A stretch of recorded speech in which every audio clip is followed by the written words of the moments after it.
고린도 후서는 우리가 알듯이 이제 사도 바울이 고린도 교회에 보낸 편지입니다.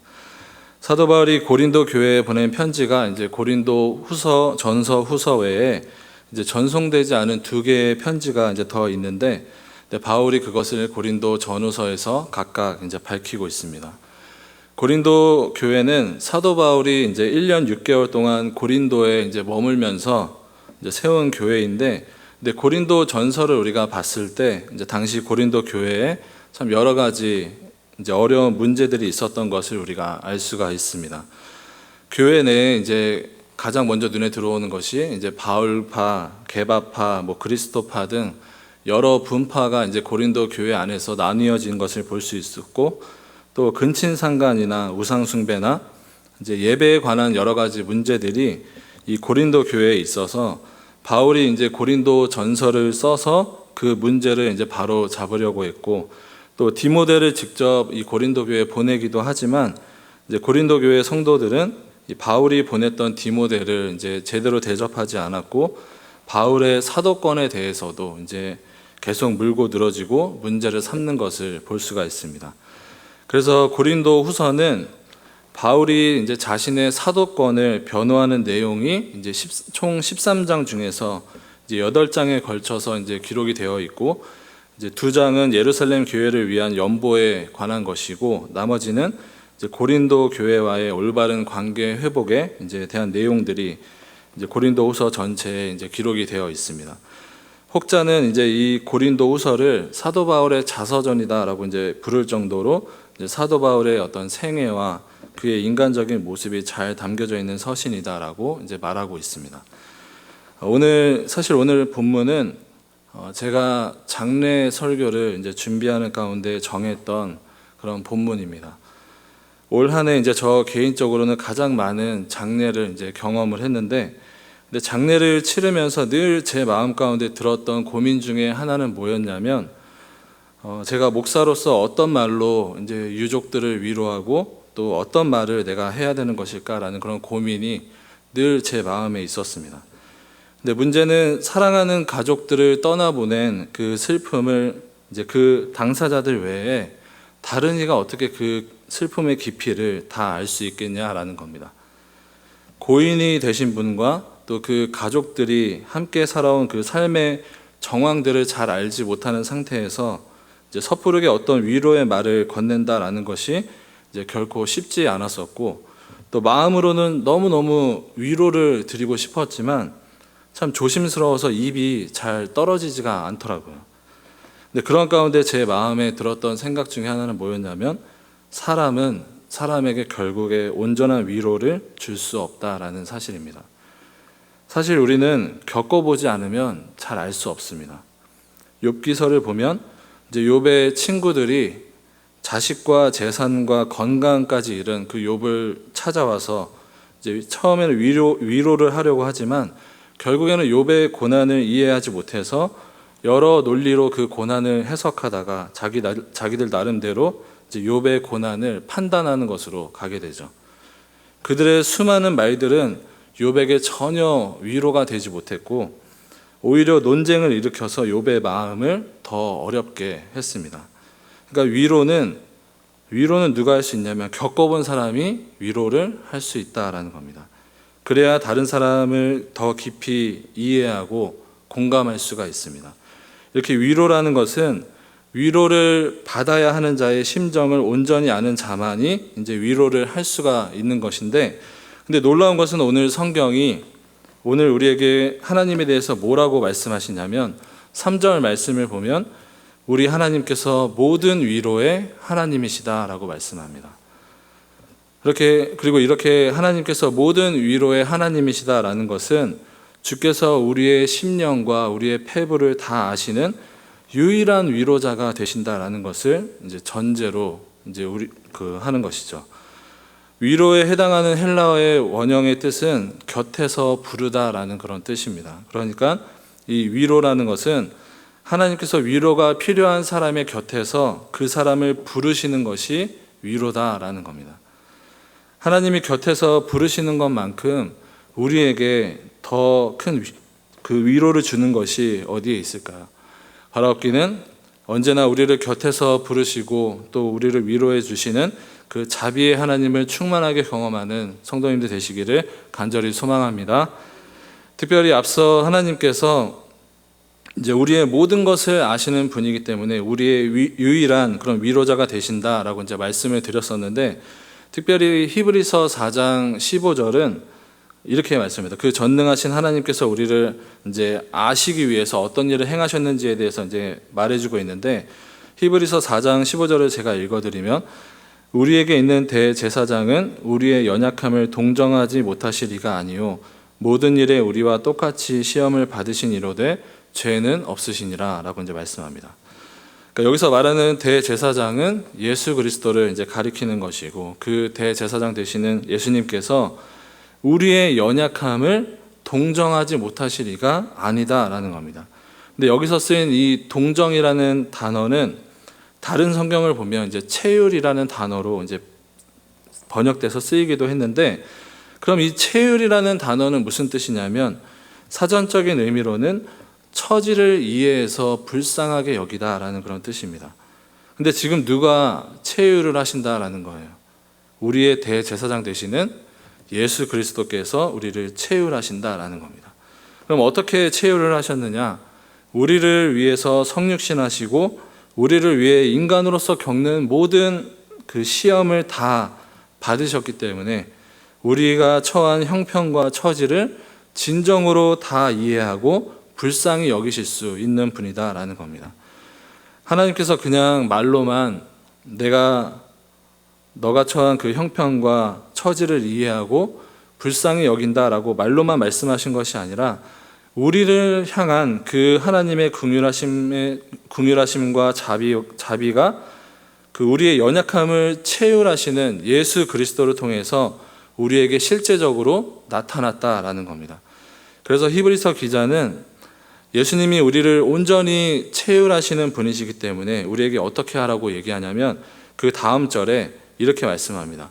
그러므로 우리는 긍휼하심을 받고 때를 따라 돕는 은혜를 얻기 위하여 은혜의 보좌 앞에 담대히 나아갈 것이니라.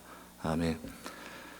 이 예수 그리스도 안에 우리를 향한 하나님 아버지의 긍휼과 자비하심이 있고 때를 따라 도우시는 은혜가 있습니다. 그리고 궁극적으로 이 예수 그리스도를 통해서 우리에게 주시는 가장 영원하고 완전한 위로가 있는데, 그게 뭐냐면 바로 구원입니다. 이 구원이 있기 때문에 우리는 이 하나님의 완전하신 위로를 얻은 자들이 다 되는 겁니다. 사실 우리의 영원히 변치 않는 하나님께로부터 받는 영원한 위로는 바로 이 하나님의 구원의 은혜가 이제 되는 거예요. 우리가 구원받았다라는 이 사실은 우리가 이 땅에서 겪게 되는 모든 아픔과 슬픔을 덮고도 남는, 그리고 모든 고난과 어려움을 뛰어넘는 가장 위대한 가치가 되는 겁니다. 어느 누구도 하나님께서 우리에게 허락하신 이 구원의 역사를 끊어낼 수 없는 겁니다. 주께서 이 땅에 다시 재림하시는 그날에 우리는 영과 육의 완전한 구원을 얻게 될 텐데, 그때 계시록에 있는 그 말씀처럼 예수님께서 구원받은 하나님의 백성들을 친히 안아주시고 또 모든 눈물을 닦아주시고 위로해 주시는 그 소망이 저에게도 있습니다. 이 소망이 있는 자들, 이 구원의 그 은혜의 깊이를 아는 자들은 그 하나님이 주시는 완전한 위로로 인해서 이 땅에 사는 동안 좌절하지 않을 수 있고 낭망하지 않을 수 있고, 오히려 사도 바울이 빌립보서에서 말하고 있는 것처럼 항상 기뻐하라, 내가 다시 말하노니 기뻐하라 라는 그 놀라운 신앙의 비밀을 삶 속에서 충만하게 누리는 자들이 될 수 있는 겁니다. 바울이 오늘 본문에서 우리에게 위로를 이제 말하고 있는데, 이 위로를 말하고 있는 것은 뭘 전제로 하는 거냐면 우리의 삶에 위로가 필요하다라는 것을 말해줍니다. 그럼 위로는 왜 필요할까요? 우리에게 위로가 필요한 이유는 우리에게 고난이 있기 때문에 그렇습니다. 우리가 예수님을 믿으면서 가장 크게 오해하는 것 중에 하나는 뭐냐면, 예수님을 믿으면 우리의 삶에 아무런 고난이 없을 거다라고 생각하는 것에 있습니다. 예수 믿어서 가장 얻게 되는 큰 복 중에 하나가 이제 평안인데, 이 하나님이 주시는 평안을 어떻게 이해하냐면 고난이 없는 평안으로 이제 이해를 하는 거예요. 그래서 예수님을 믿고 고난이 찾아오게 되면 이렇게 얘기하죠. 하나님, 어떻게 내가 예수님을 믿는데 이렇게 나에게 하실 수 있습니까? 라고 원망하고 또 따지는 그런 모습을 우리가 보이기도 하는데, 근데 이렇게 예수 믿고 고난이 없을 거다라고 생각하는 것은 순전히 자기 스스로 이렇게 생각하는 것일 뿐, 성경은 어디에도 그렇게 얘기하고 있지 않습니다. 오히려 성경을 보면 믿는 자들이 얼마나 많은 고난을 당하고 있는지를 이제 보여주고 있죠. 예수님께서도 말씀하시기를 너희가 나와 함께 영광을 받기 위하여 모두 받으라 그래요. 고난도 함께 받을 것이다 그렇게 말씀합니다. 그러니까 예수님을 믿으면서 살아가는 우리의 삶 속에 고난이라는 것이 없을 수가 없는 건데, 우리가 누리는 그 평안은 그 고난이 어찌할 수 없는 완전한 평안이다라는 겁니다. 그리고 이것이 그리스도인들만이 가질 수 있는 놀라운 신앙의 그런 비밀이 되는 것이죠. 어떻게 고난 가운데 평안을 누리고 기뻐할 수 있느냐라는 겁니다. 그러니까 예수님을 믿는 삶이라고 해서 고난이 없느냐면 그렇지가 않습니다. 오히려 예수님을 믿음으로 인해서 받게 되는 고난이 있는 겁니다. 그래서 오늘 본문 5절을 보시면 그리스도의 고난이 우리에게 넘친 것 같이 우리가 받는 위로도 그리스도로 말미암아 넘치도다라고 이제 말씀하고 있죠. 그러니까 이게 참 다행인 것은 그리스도로 말미암아 고난이 넘치는데 그리스도로 말미암아 뭐도 넘쳐요? 위로도 넘친다라는 거예요. 고린도전서 10장 13절은 우리에게 이렇게 말씀합니다. 사람이 감당할 시험 밖에는 너희가 당한 것이 없나니 오직 하나님은 미쁘사 너희가 감당하지 못할 시험 당함을 허락하지 아니하시고 시험 당할 즈음에 피할 길을 내사 너희로 능히 감당하게 하시느니라. 아멘. 주님은 우리가 주님으로 인해 받는 그 고난을 충분히 감당할 수 있게끔 우리를 위로하시고 또 감당할 수 있도록 역사하십니다. 그렇기 때문에 우리는 주님으로 인해서 받는 고난을 두려워하지 않을 수 있는 거예요. 근데 여기서 우리가 주의해야 될 것은 뭐냐면 우리가 살아가면서 게으르고 또 어리석어서 겪게 되는 그 고생을 그리스도로 인해서 받는 고난으로 여기면 안 된다라는 사실입니다. 그러한 차원에서의 고생은 하나님의 위로가 있는 것이 아니라 이제 하나님이 허락하신 귀한 인생을 낭비한 것이기 때문에 그것에 대한 책임을 이제 져야만 하는 거겠죠. 바울이 겪었던 그 고난은 예수 그리스도로 인한, 말씀으로 인한, 그 믿음으로 인한, 또 복음으로 인한 고난이었습니다. 바울의 일생을 이제 보게 되면 그 역시도 복음을 전하면서 정말 엄청난 고난들을 이제 많이 겪은 것을 볼 수 있습니다. 바울이 이제 5절에서 스스로 말하고 있는 대로 자기의 삶에 고난이 넘쳤다라고 말하고 있을 정도로 고난의 삶을 그가 살았던 겁니다. 근데 고난만 있었다라면 당연히 바울이라고 할지라도 이제 견딜 수 없었겠죠. 바울 역시 자기의 삶 속에 고난이 넘쳤지만 그 주님이 주시는 위로가 또한 넘치는 위로를 받았기 때문에 그가 이제 믿음으로 또 쓰임 받을 수 있었습니다. 마찬가지로 여러분이 고난받던 시기가 있었을 텐데 그 시기를 한번 생각해 보시기를 바랍니다. 그 시기에 여러분 각자에게 부어주시는 하나님의 위로라는 것이 분명히 있었을 것이고 그 하나님의 위로가 여러분으로 하여금 하나님을 의지하게 하고 또 고난을 지나가고 버틸 수 있는 그 힘을 줬을 겁니다.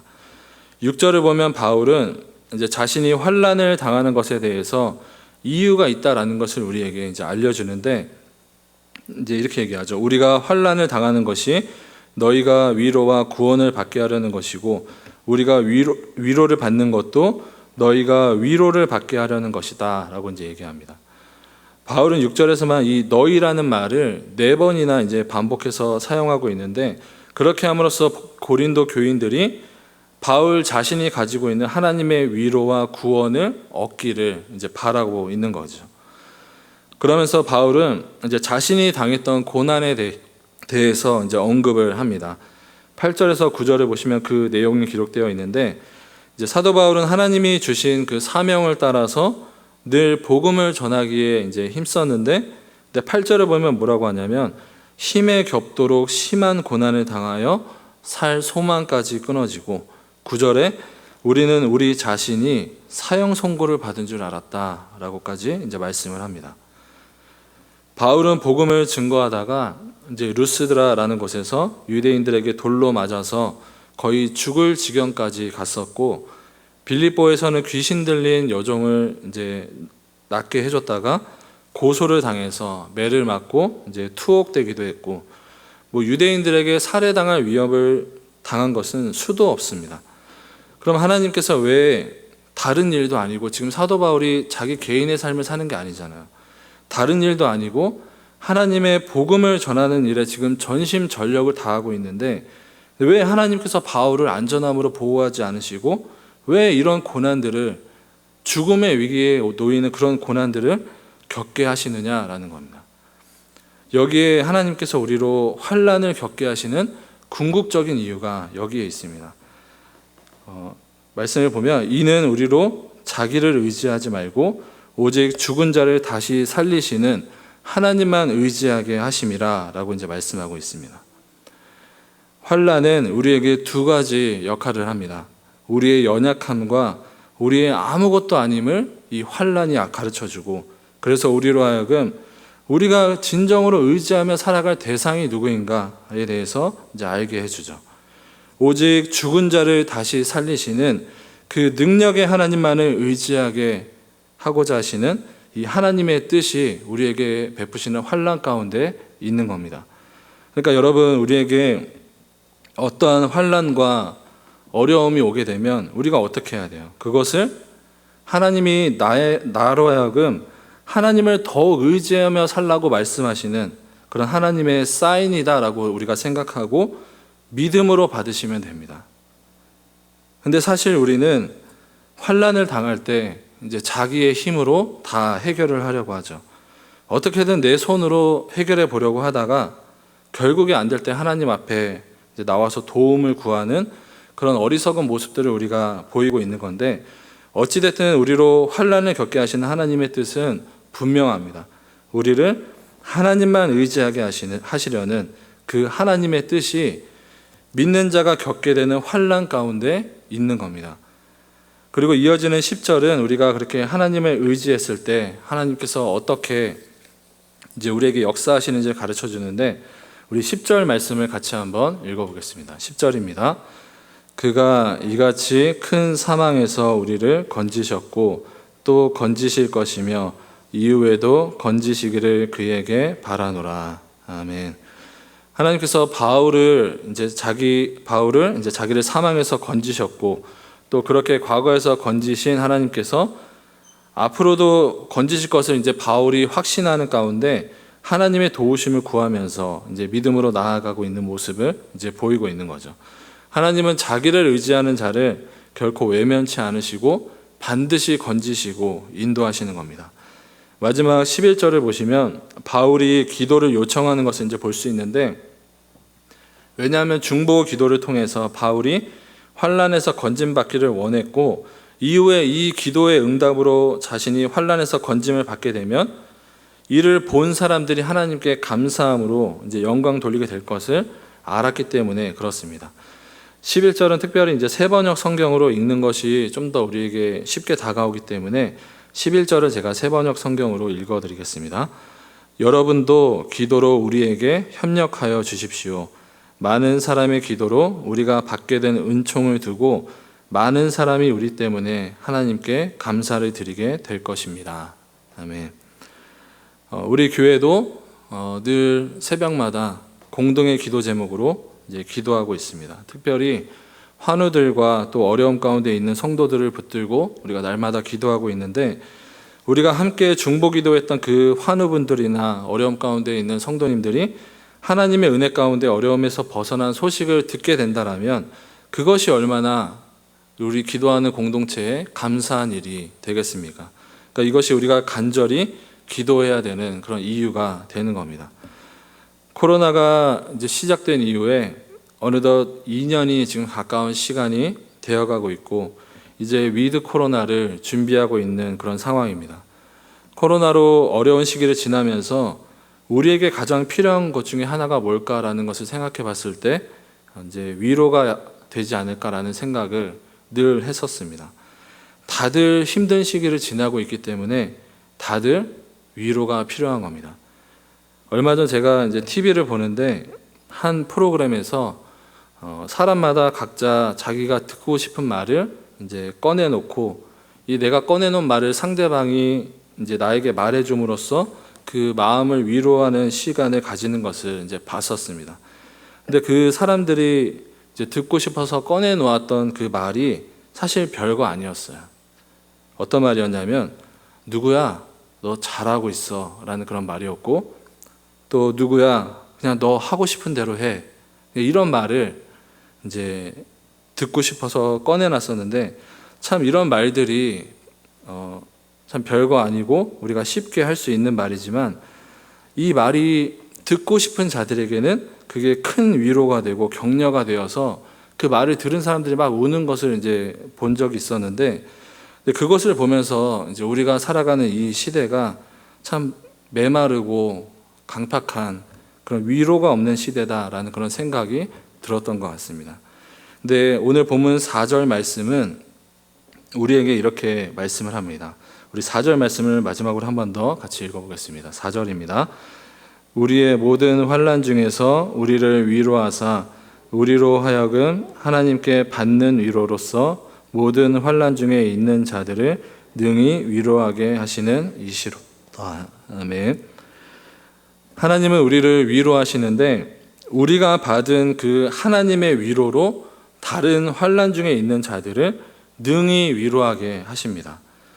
제가 서두에 말씀드렸듯이 사람은 사람을 온전히 알 수 없기 때문에 온전한 위로를 할 수 없지만, 그래서 하나님은 우리가 가진 차원에서의 어떤 위로가 아니라 우리가 먼저 받은 그 하나님의 위로, 곧 구원의 소망을 우리로 하여금 전하게 하십니다. 하나님은 우리에게 먼저 주시지 않고 요구하시는 법이 없습니다. 우리를 거룩하게 하셨기 때문에 너희는 거룩하라 라고 이제 말씀하시고, 우리를 먼저 위로하셨기 때문에 위로받은 우리를 통해서 하나님의 위로를 전달하게 하십니다. 이 어려움의 시기를 지나는 가운데 저와 여러분이 먼저 받은 그 완전하신 하나님의 위로, 이 구원의 역사를 힘써 전하는 저와 여러분이 되기를 간절히 소망합니다. 예수 그리스도 안에서 그 완전한 위로, 그 완전한 소망이 있습니다. 오늘도 환난의 시기를 지나는 우리 가운데 주님만 의지하며 나아가는 복된 성도님들이 되시기를 간절히 소망합니다. 기도하겠습니다. 하나님 감사합니다. 내가 너를 고와 같이 버려두지 않고 세상 끝날까지 내가 너와 함께하리라. 그 하나님의 약속이 있어서 저희가 오늘까지 이길 수 있고 이 자리에 있는 줄로 믿습니다. 하나님, 왜 상처가 없고 왜 어려운 일이 없었겠습니까? 그러나 사망의 음침한 골짜기를 지나도 주께서 우리와 함께 하셨음을 감사합니다. 이길 줄로 믿고 하나님의 위로와 은혜가 있음을 믿습니다. 하나님, 우리 성도들 오늘도 붙들어 주시고 하나님의 이 사랑과 위로로 붙잡힘을 받게 해 주시옵소서. 남에게 말하지 못하고 지나온 과거에 여러 가지 마음의 어려움과 삶의 굴곡 있었으나 이기게 하시는 하나님, 능히 회복시키시는 아버지, 우리와 함께 있음을 믿게 해 주시옵시고, 하나님, 이번에도 코로나 시대 이 어려운 때에 말씀 성회를 열 수 있도록 은혜 주셔서 감사합니다. 조정민 목사님 20일, 21일, 22일 3일간의 말씀을 저녁에 저희에게 주십니다. 하나님, 그가 말씀을 준비하고 묵상할 때 하늘의 문을 활짝 열어주시고 이곳에 와서 말씀을 전할 때 하나님, 하나님의 은혜가 쏟아지게 해 주시옵시고 성도들을 위로하시고 힘주시는 하나님의 은혜가 그날 3일 동안 잔치되게 하여 주옵시고 큰 은혜가 흐르게 역사하여 주시옵시고 그 은혜의 강물들에 성도들의 영혼의 살이 어린아이같이 회복되는 역사가 있게 복에 복을 입혀 주시옵소서. 하나님, 오늘도 기도하고 돌아가는 성도들, 온라인에서 예배한 성도들 기억하여 주옵시고 하나님의 사랑을 입혀 주시옵소서. 이제는 우리를 위해서 하늘 보좌를 버리시고 이 땅에 오셔서 고난받는 주의 사람들과 함께 하시고 그 모든 죄를 씻어주신 우리 주님 예수 그리스도의 은혜와 당신의 아들 이 땅에 보내셔서 우리의 아버지가 되어주시고 우리의 왕이 되어주신 하나님 아버지의 그 크신 사랑하심과 성령님의 감동 교통하는 역사가 하나님의 사랑과 위로와 하나님의 은혜를 바라고 기도한 성도들과 그 기도 제목 위에 이제로부터 영원토록 함께 있을지어다. 아멘.